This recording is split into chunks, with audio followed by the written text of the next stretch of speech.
Yan po, handa na po kaming makapag-relocate po sa Chicago, Illinois. For more than 3 years po na pag-stay po namin dito sa California. Yan po yung mga gamit na dadalhin po namin. Ito yung papunta kami Bakersfield, paalis na ng California. Hello! So, it's another adventure. And this is our day 1. Relocating to Illinois from Tracy, California, going to Bakersfield and Barstow. So, baon namin. On our way to Barstow. Yan, for sure talagang mamimiss namin ang California. At ito, on the way na kami sa Bakersfield. Akala ko sa Altamont lang yung maraming wind turbines. Dito rin pala. Actually, on the way sa Bakersfield and Barstow, ang dami na ring magagandang sceneries pala. To Kingman, Arizona.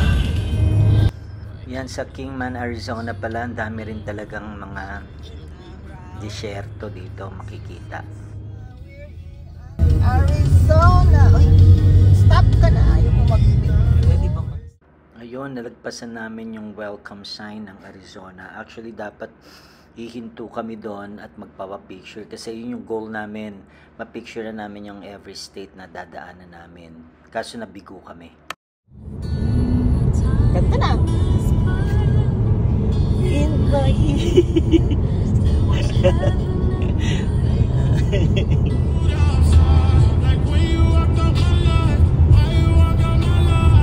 Zone 5.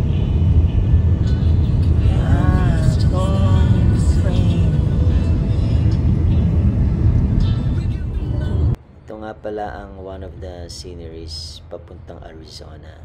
So magsasawa kayo sa mga disyerto.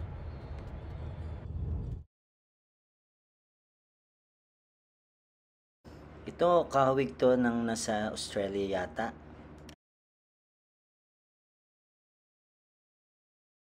Actually, pag magle-left ka na dyan, papunta ng Las Vegas yan. Yan, may mga nakita rin kaming kabahayan dito.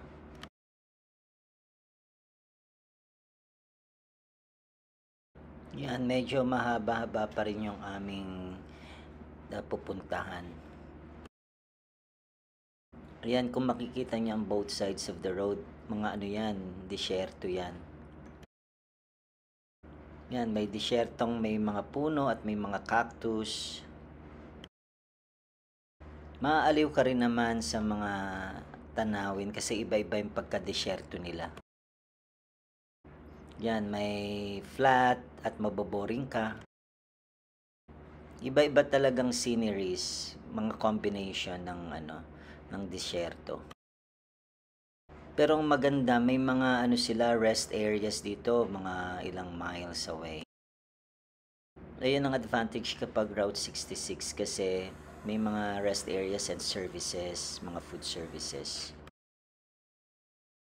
Itong Route 66 na to ay from Los Angeles to Illinois, it's 2,400 miles. Grabe, no? At according sa research ko, si Roosevelt din pala ang nakatulong para matapos tong road na to. Ayan ang dahilan kung bakit naging iconic tong Route 66 highway ng US.